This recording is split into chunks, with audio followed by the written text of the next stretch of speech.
can't wait to the end of the week when I rap it to the rhythm of a groovy beat and attempt to raise your body heat or just blow your mind so with that you can't speak and do a thing but a rock and shuffle your feet and later change up to a dance called the freak. And when you finally do come into your rhythmic beat, rest a little while so you don't.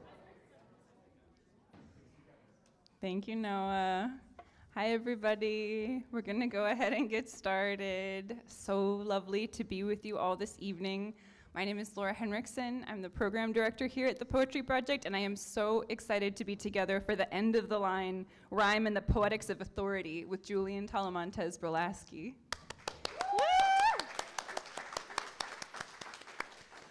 Before we get into tonight's program, I just have a few quick space reminders and updates.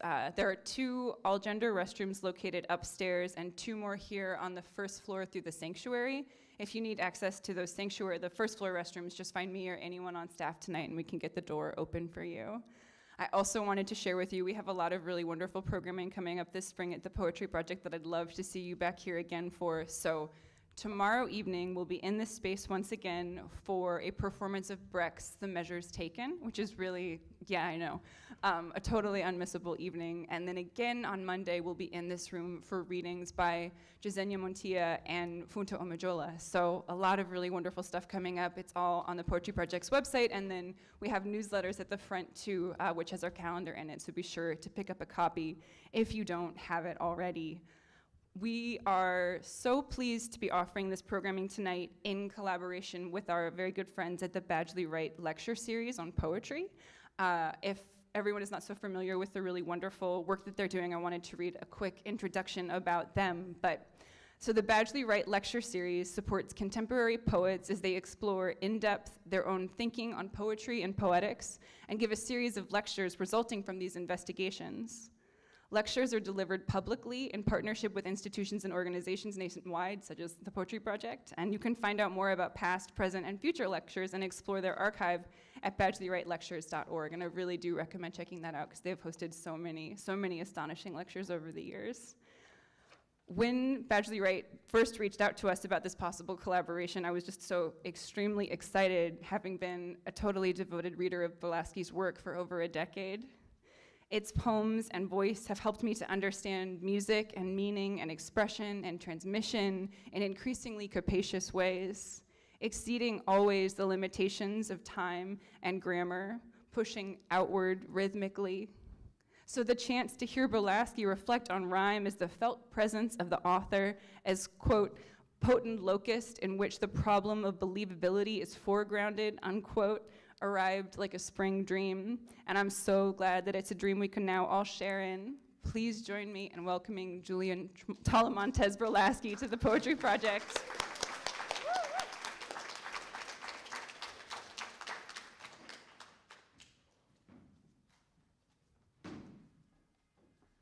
I really like that miscaptioning of potent locust to a potent locust. That's a nice rhyme. Thank you, Laura. Thank you, Poetry Project. I'm so grateful to all of you for being here. So my talk is called The End of the Line, Rhyme and the Poetics of Authority. It's sort of a pun on something ending, like the buck stops here. But I think rhyme is also a beginning, an opening parry, the unfolding of a concept of a proposition that likeness of sound entails some kind of likeness of sense.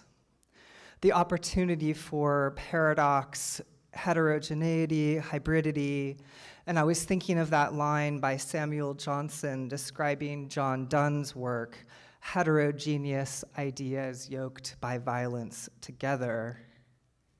And I think rhyme also has that same kind of metaphysical capacity. It's not always violent.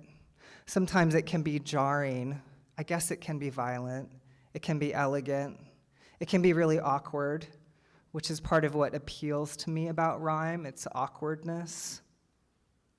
So I was thinking about rhyme and rhyme position as a place where the believability or authority of the poet is foregrounded and becomes really obvious. At the end of the line, the poet has to make a decision. Are they going to lay their hand bare? Are they going to show their hand? Are they going to try to obfuscate the form in some way? Are they going to make it obvious? I think it's kind of on a spectrum. Whenever I get nervous about giving a talk or lecture, I always think about something my grandmother would say to me, like, just try to make 4 points, like just 4 things. So I am nervous, and I did do that for this talk, so I'll tell you what my 4 points are, and then I'll go into some detail. Rhyme is a really strange thing to talk about in poetry, at least in these current times, even though it's such an obvious thing, like so fundamental to English verse and to poetry generally. But you know, most of us are poets in this room, and we don't really use rhyme. So I'm interested in why we don't, or why rhyme has become sort of diffuse in poetry, like atmospheric, really, more ornamental than obligatory. But of course, there are poets and singers who use rhyme, and I think the most innovative realm of rhyme craft today is in song and rap and hip-hop music, especially. But the 4 things I wanted to talk about are authority, believability, ethos, and embarrassment. So, authority. I think rhyme creates authority in the sense of establishing a connection between the author and the reader. Really just like the 2 kind of like main domains of literature that I wanted to delve into for this series of talks. And this is kind of like the first lecture in the Bagley Wright series that I'm doing. And they're sort of strange bedfellows, are medieval literature, specifically Middle English poetry and rap and hip-hop music. And to me, these are 2 of the most like fascinating domains in which rhyme craft presents itself. For the medieval case, it's a really fruitful period for poetry, and I'm thinking of Middle English in English literature, though it's true of Occitan and French poetry as well, but particularly English, which the history of English poetry begins with alliteration. Because I'm telling you something you already know, but Old English has stresses at the beginning of the words. Theod kunina, thrym yefruman. That was sort of like, the beginning became sort of the most potent part of the word. That's where the stress was. And so that's where you get your repetition in poetry, and that kind of poetry, Old English alliterative verse. And then you have this moment after the Norman conquest when English starts to become infused with French, basically. And the stress starts to shift to the end of the word. And the end of the line becomes the most potent part of the line, poetically speaking. And so you start to get end-rhymed poetry coming into English. To oversimplify a bit, it's like a shift from the trochaic, which is initially stressed, to the iambic, which is finally stressed. But there's this sort of sweet spot in the 13th century and 14th century in English poetry where you have alliterative poetry, poems that alliterate and have end rhyme. So I'm going to read from this 13th century Middle English poem, Fool is in the Frith, which has both.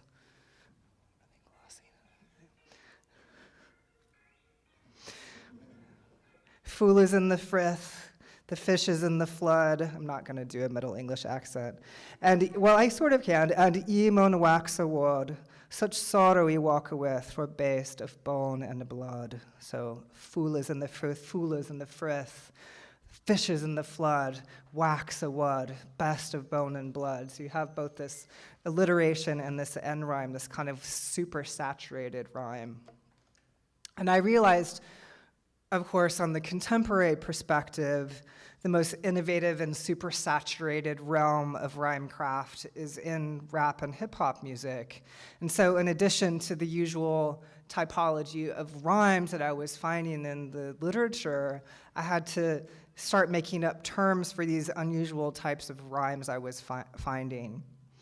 So for example, there's a type of rhyme where the subject or topic is suspended until the end of the line. It's not distinguished formally from regular full end rhyme, but resembles a kind of syntactic inversion in which the rhyme word's description or definition is withheld until the end of the line.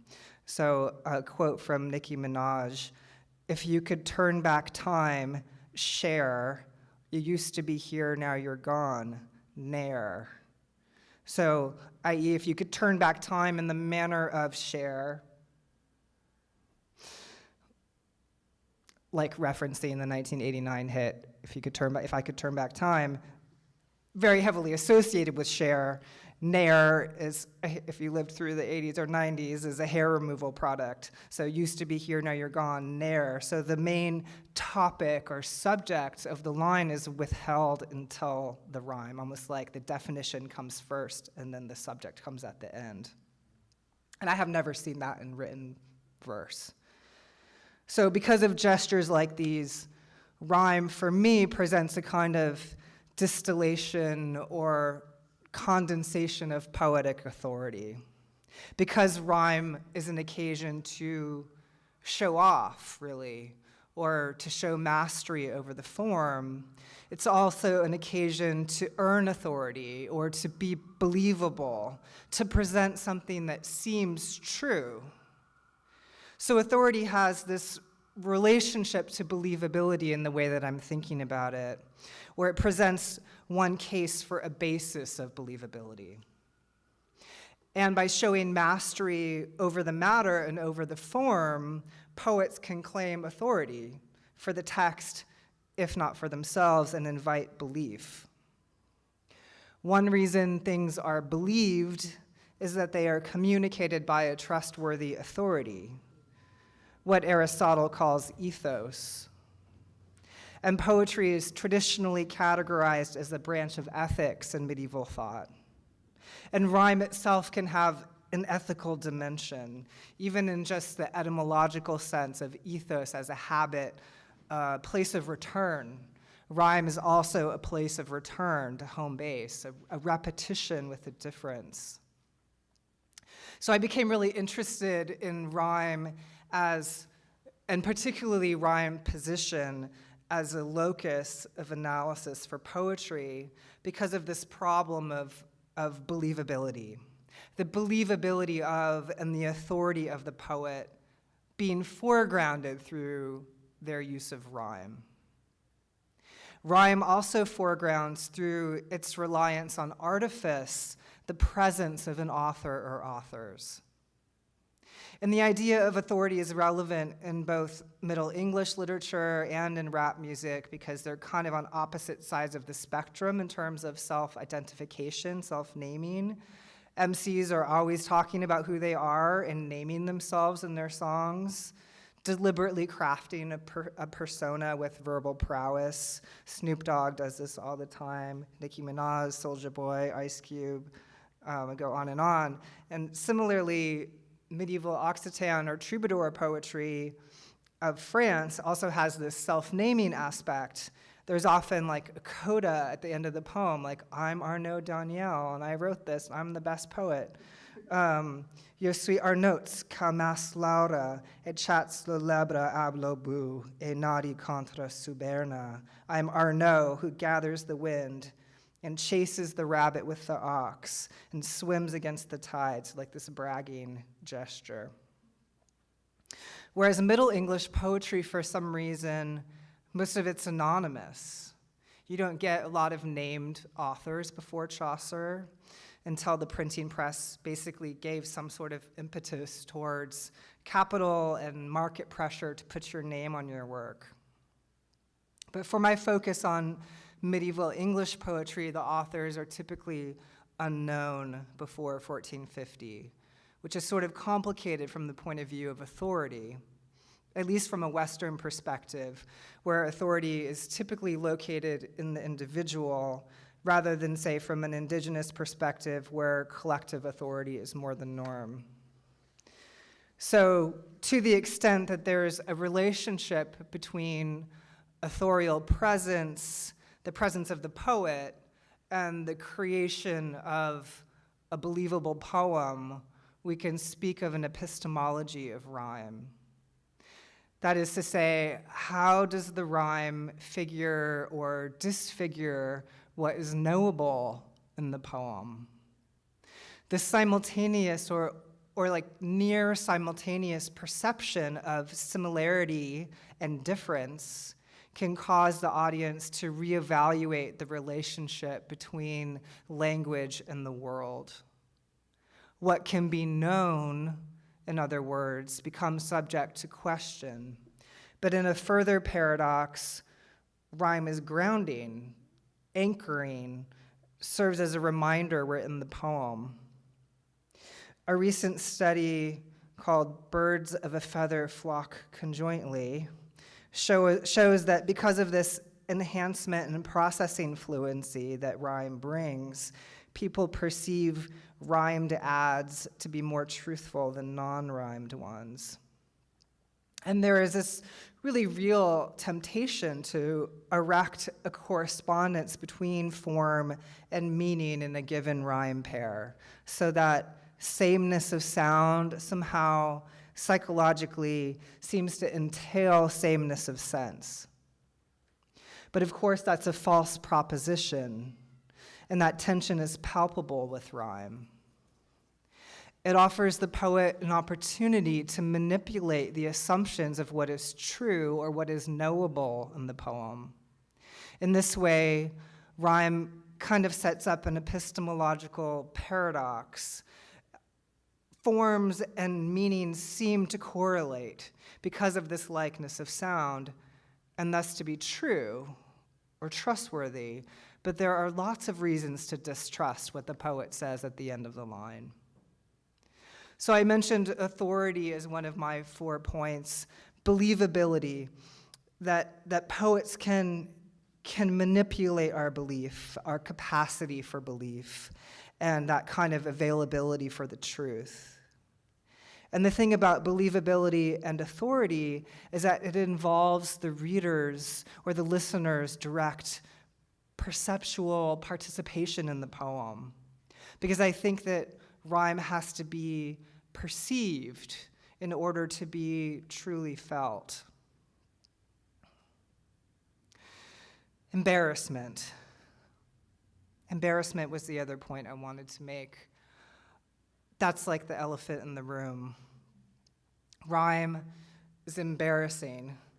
It's cheesy, it's quaint, stodgy, and I've always been attracted to embarrassment in poetry.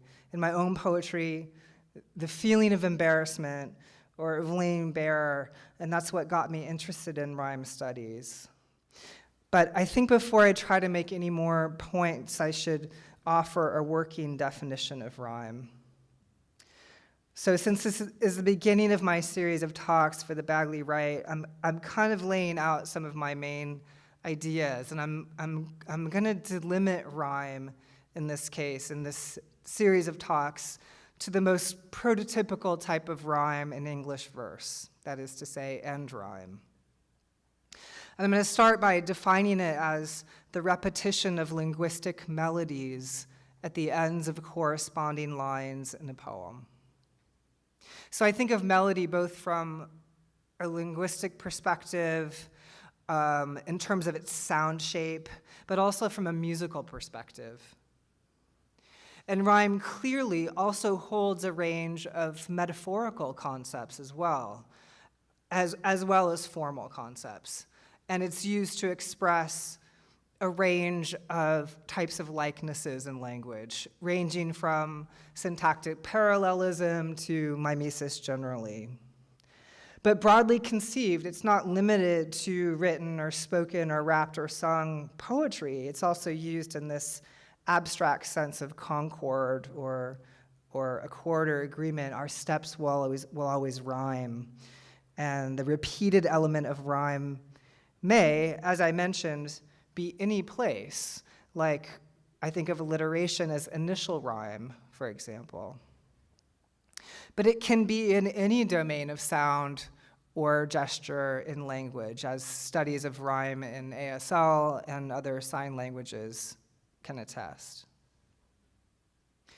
But my focus is on rhyme in a narrower sense, the repetition of sounds at the ends of corresponding lines, what we tend to call end rhyme. And strictly speaking, rhyme involves the last stressed syllable in a metrical template in any sounds following it. So that allows for, say, for example, like a feminine rhyme or a double rhyme that extends beyond the metrical template.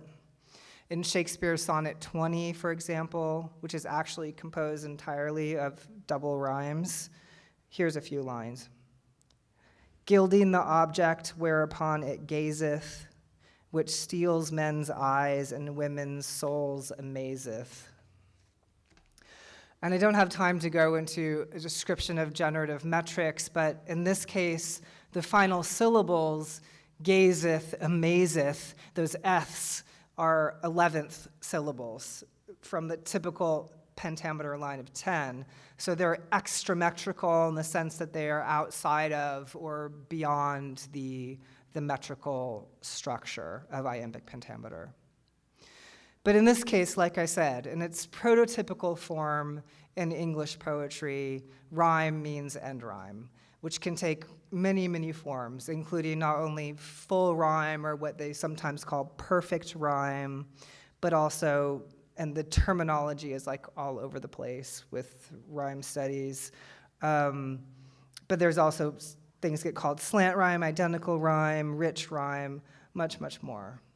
But what they share is this repetition of linguistic melody at the ends of corresponding lines.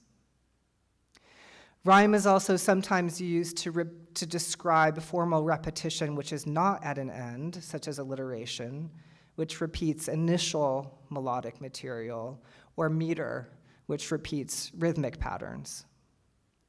Some syntactic parallelism, the repetition of grammatical structures, is sometimes regarded as a type of rhyme. And reduplication, as well, has been shown to involve rhyming sequences in English and in other languages. And again, the term rhyme is further applied to equivalences and symmetries more generally, concordance of ideas, abstract, echoic relationships. And it's, of course, used as a synecdoche for poetry generally, as the anonymous author of the medieval romance Havelock the Dane writes, "This rhyme is market of Havelock." This rhyme is about Havelock. Or rhyme is used as a verb to stand in for poetic prowess or practice. As Biggie Smalls raps, "I'm in the limelight 'cause I rhyme tight." So rhyme involves two or more formally similar words insofar as form and meaning are assumed to be related. This formal similarity suggests semantic similarity. And rhyme can engage various domains of similarity or identity, which could involve either acoustic or perceptual features or both.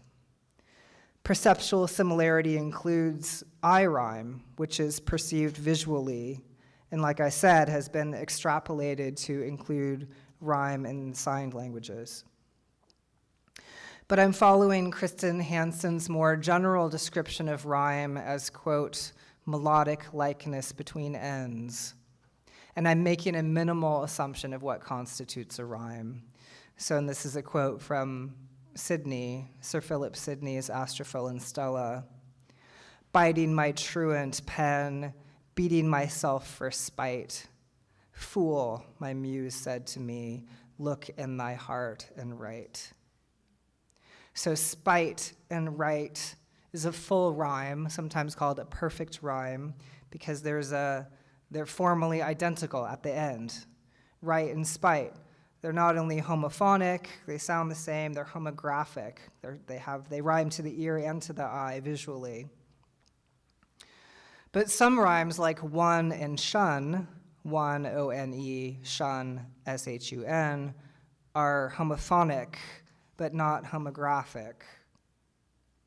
Rhymes like cough, C-O-U-G-H, and bow, B-O-U-G-H, on the other hand, rhyme visually, homographically, but not orally. One neurophysiological study showed that orthography can interfere with rhyme judgments, even when the words are presented orally, so that it takes longer than expected to decide that cough and bow do not rhyme. William Rickert suggests that we could view rhyme as foregrounded phonetic repetition. Foregrounded implies that rhyme is designed to encourage perception. It must be recognized in order to land. So to narrow my working definition a bit more, rhyme could be any perceived symmetry between terminal linguistic entities of corresponding ends of poetic lines. Rhyme doesn't have to fall on a stressed syllable, but it has much greater force and likelihood of being perceived if it does. So the rhyme has to be perceived. In that way, you could think of it as being co-created with the reader or listener. Nigel Fabb suggests that the fact that similarity is involved rather than identity means that rhyme has to be judged to be present, which suggests that it is a kind of implied form rather than an explicit one. Or put another way, rhyme is subjective rather than objective. I would add that poets can use rhyme to toy with perception. It can be deliberately backgrounded or buried. This effect is chiefly produced by enjambment. It can also be foregrounded, made overt or obvious, say through distortion.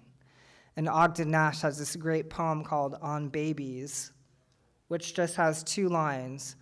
A bit of talcum is always welcome. So that's an example of bringing a rhyme to the foreground and kind of calling attention to the distortion that the poet has done to it to make it fit the form, and clearly it has a comedic effect. And again, enjambment typically conceals a rhyme by directing the reader to read over the line by continuous syntax. But the opposite of this concealing effect enjambment can have is the flamboyant rhyme.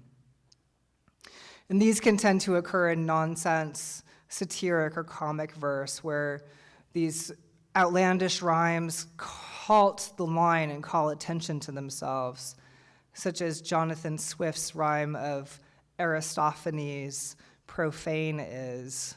The strangeness of the rhyme is underscored by that syntactic inversion of profane is.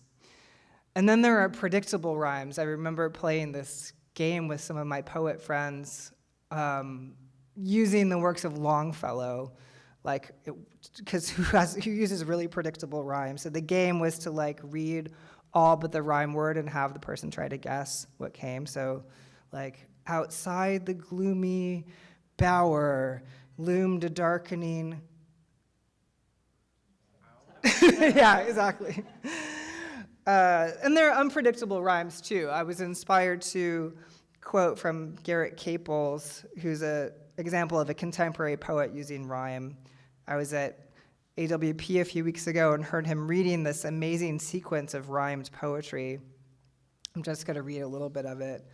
I'm Uncle Fester, the sullen jester, a child molester of mobster gestures, who might just tetch ya or contracept ya across dimensions and cause dementia with my dentures. If I French ya, you feel my censure for my suggestions for your lecture.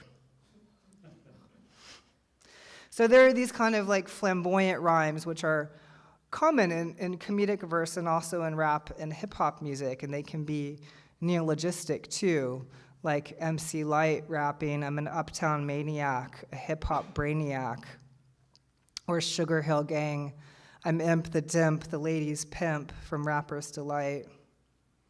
In each case, a known word is followed by a new or neologistic form, like Ogden Nash's welcome. Similarly, the country singer Roger Miller rhymes purple with maple syrup. Roses are red and violets are purple. Sugar is sweet and so is maple syrup, from the song Dang Me. George Putnam would call these types of rhymes barbarisms, whereby the poet, by untrue orthography, wrenches his sick words to help his sick rhyme. But clearly they can have a comic and a witty effect, which is augmented by the disyllabic or polysyllabic rhyme and the nonce words fairly plainly disfigured to fit the form. Rhyme gives us new information. The main idea is suspended until the rhyme word, like with the menage example, or talcum welcome, purple surple. The first element is a known word, and the second is a neologism. Neologisms also add information that is previously unknown and unexpected. Jay-Z claims that his poetic skill is his birthright, and that his parents, Gloria Carter and Adnis Reeves, quote, made love under a sycamore tree, which makes me a more sicka MC. And this was one, like with the Cher Nair example from Nicki Minaj. I'd never seen anything like that before. I ended up calling it a chiastic rhyme, like chiasmus, where things are switching sycamore and more sicka, so that the rhyme is explicit about connecting rhyming practice to poetic prowess, which, if you've ever listened to any kind of rap music, is super common. And Jay-Z's authority is vested in this rhyme prowess, which is a synecdoche for his power. And here, as with the polysyllabic rhymes I just quoted, it tends to be comic in written verse, and in rap and hip-hop music comes off as witty. Missy Elliott clips off the end of a word to achieve the rhyme and pass that Dutch in what I was calling a truncated rhyme, as she writes, as she raps, "Oh my God, show 'em I'm large, shove my beat up, attack like my name was Sodom. I'm the bomb from New York to Milan, and I can write a song sicker than Jeffrey Dahmer." And Big Punisher raps, "I love from butter pecan to blackberry molasses. I don't discriminate, I regulate every shade of the ass." Still not a player. So in these examples, the reader has to kind of fill in and intuit the word which is cut off.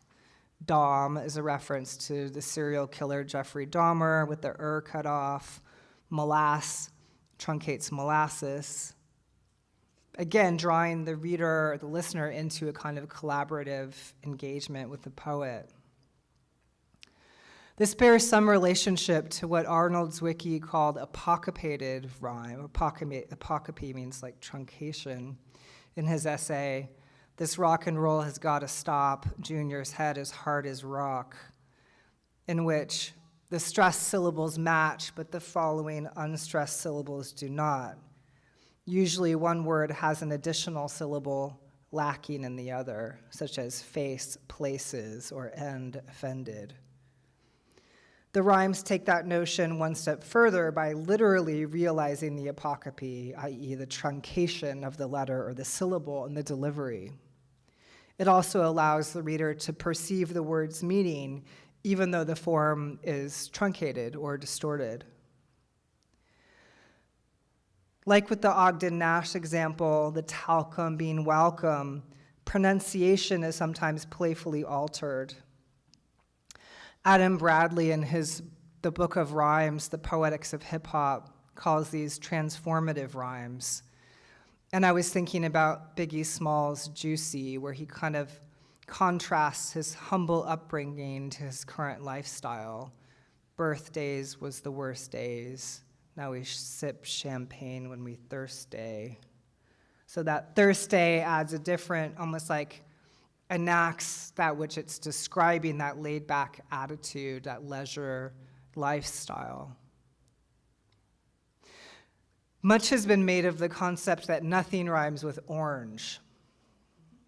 But I was listening to an interview with the rapper Eminem, who is challenging this idea and talking about his method of bending the words to make them rhyme. So he says that orange, as monosyllabic orange, can be pronounced disyllabically orange, so that one could say, I put my orange 4-inch door hinge in storage and ate porridge with George. And Biggie Smalls does this in his song, What's Beef? Man, listen, straight torture, look what this slick shit brought you. I can't pronounce it that way, and I'm not gonna try, but it's like by exaggerating the New York accent so this pronunciation of brought as brought to rhymes with the first syllable in tort and torture. The second syllables both rhyme with ya, which serves to emphasize the song's point on this kind of rapier edge of wit. Archibald Hill writes that rhymes such as mystery, see, are not good rhymes if pronounced without distortion, since the rhyming syllable in mystery is weak. If distorted, the rhyme is secured, but the result is unnatural. But I don't think this is the case or really applies to rock music rhymes or rap rhymes, because in those cases it doesn't sound unnatural. It can be clever or comedic, a sign of wit, rather than evidence of a lack of skill. The first big rap hit, Rapper's Delight, by the Sugar Hill Gang in 1979. There are a ton of examples of this deliberately misplaced emphasis, the emphasis on the different syllable.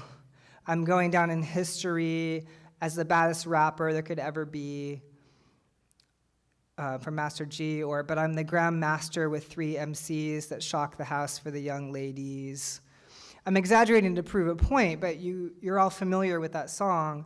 So you have this kind of poeting or poeticizing foregrounded, and the fact of style is emphasized by this undermining of expectation of how the word is supposed to be pronounced.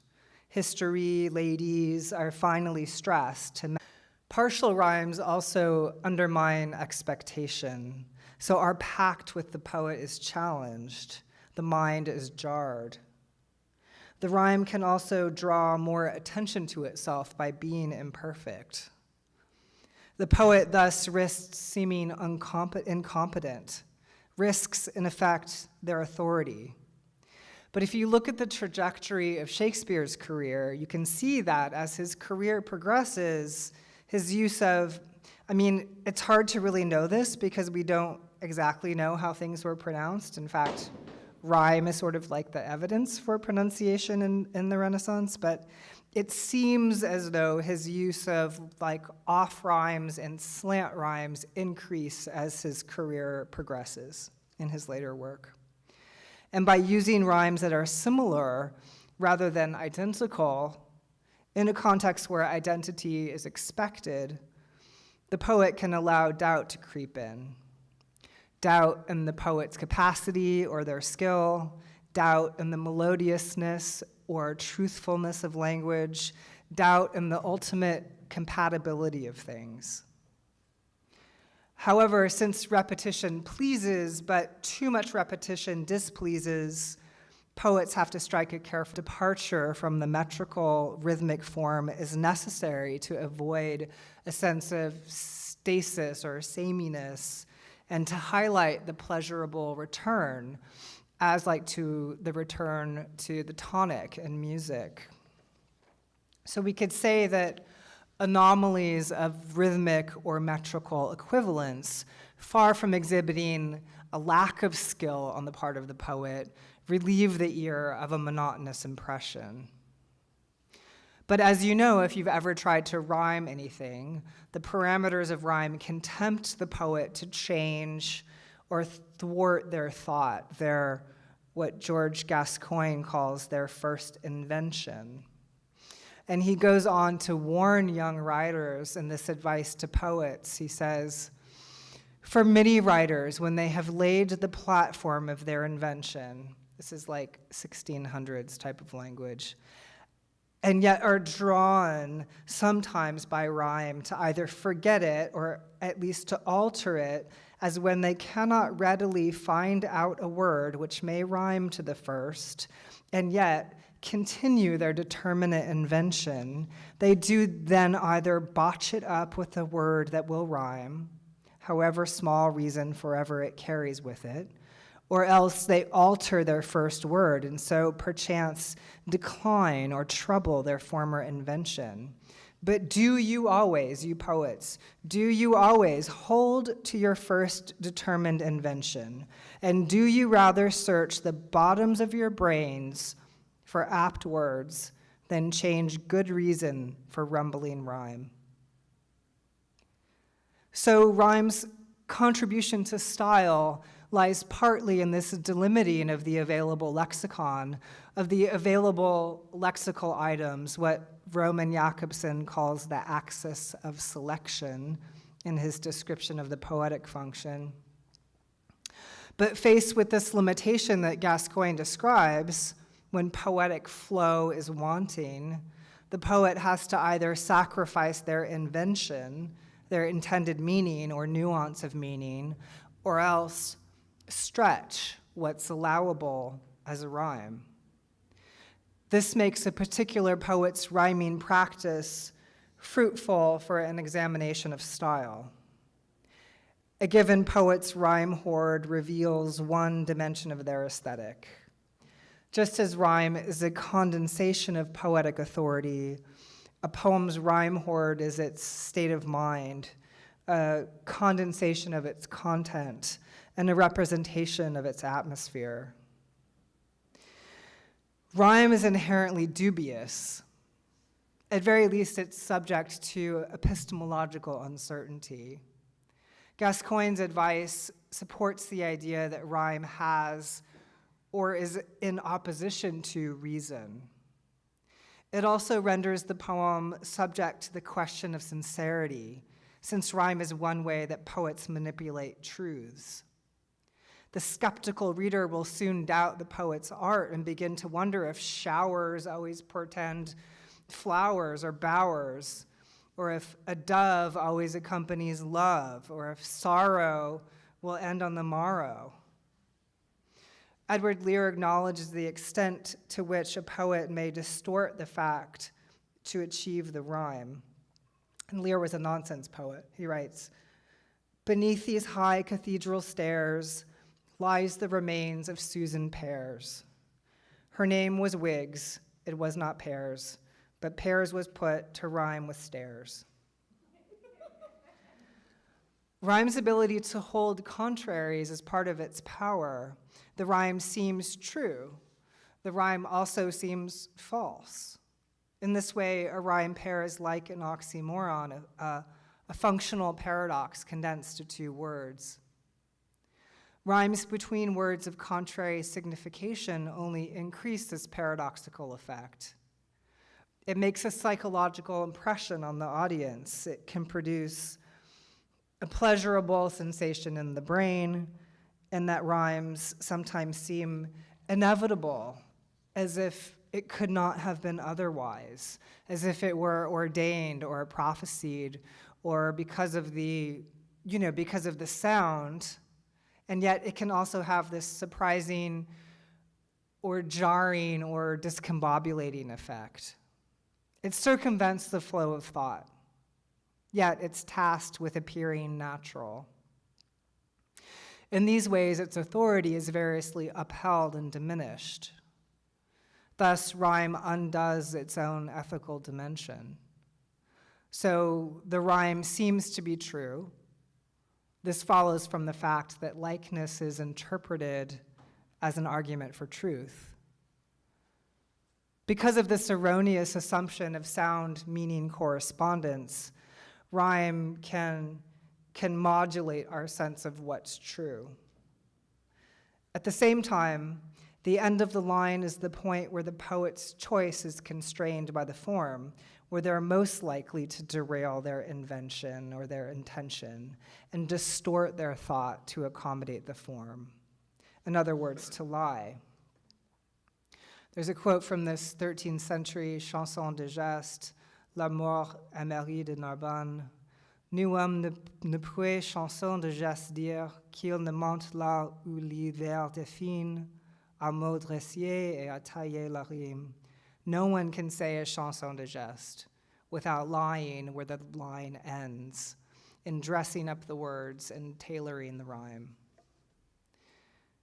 So, but one other interesting thing about rhyme for me, and I'm reaching my conclusion here, is that it seems to inhere in the basic structures of language. So Paul Kaparsky modeled on Noam Chomsky's idea of universal grammar, that the structures of a grammar are inherent in the human brain.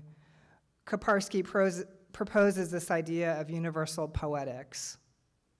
And Kristen Hansen and Kaparsky show that these repetitions that naturally inhere in the structures and grammars of language are naturally giving rise to poetic effects, such as rhyme. It contains elements, language contains elements that naturally will repeat, like reduplication, homotoluton, the repetition of words with like inflectional endings, like ending and bending, leading to inevitable likeness of structure. Thus, the very structure of language creates the conditions for rhyme to flourish. And the poetic faculty is a primal one. William Harmon even suggests that we have an internal rhyme hoard at a certain infantile or primordial stratum of our verbal awareness. Words that sound alike are coexisting.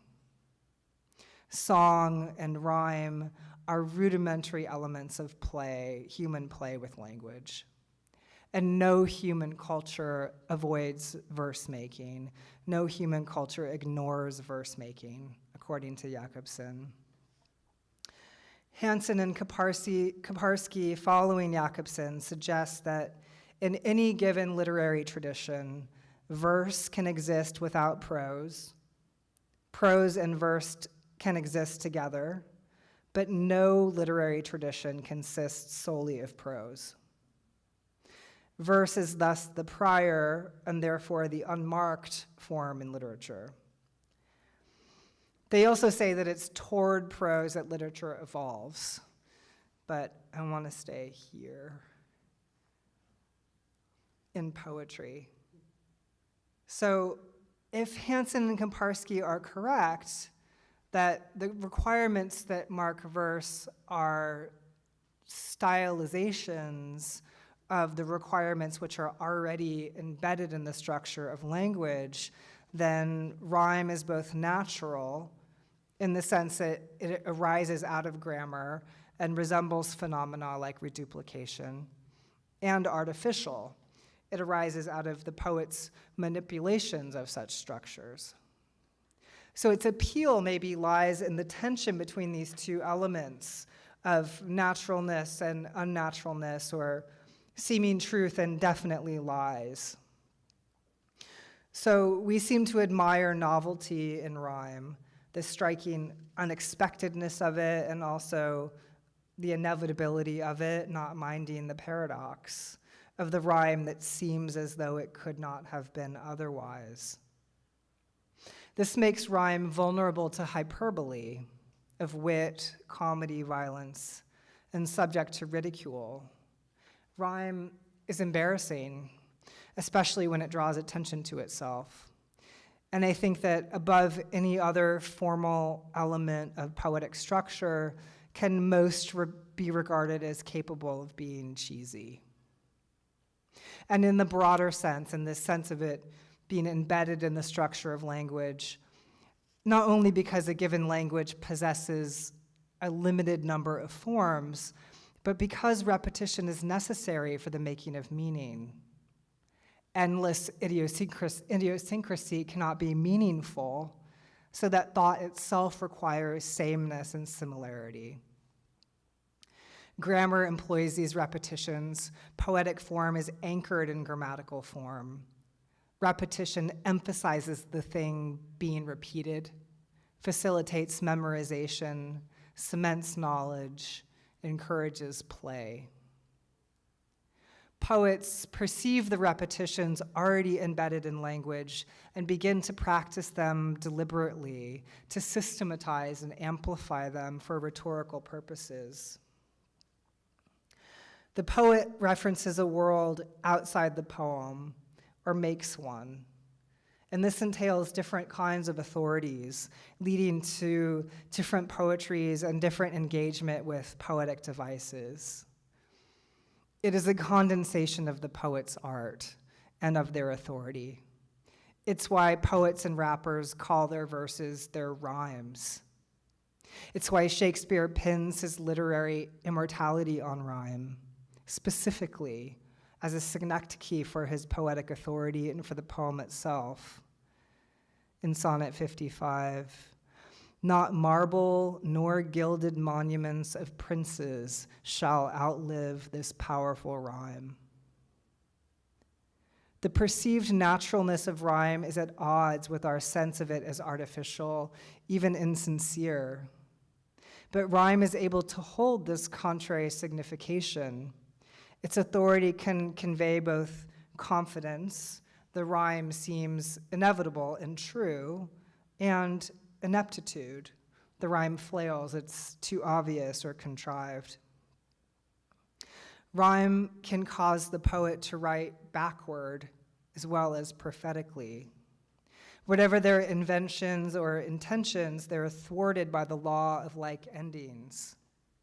But the task of the poet is to maintain their authority, to feign that their idea is perfectly fulfilled, to convince the reader that they are not enforced by the tyranny of form to reconstrue or misshape their thought, that rhyme is in accord with reason. Then authority can remain intact. And thus the paradoxical element of rhyme, it must be reasonable, and conversely, but not contradictorily, rhyme rewrites reason. And its final positionality gives it a rhetorical power, a poetic power, on the principle that the last heard thing will be remembered most. Thank you.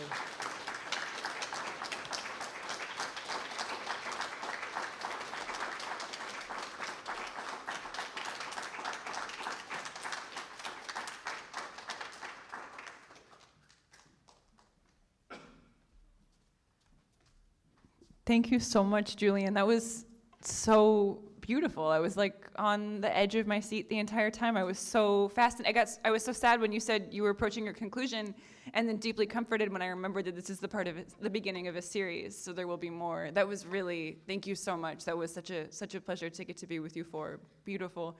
Thank you all so much for being here.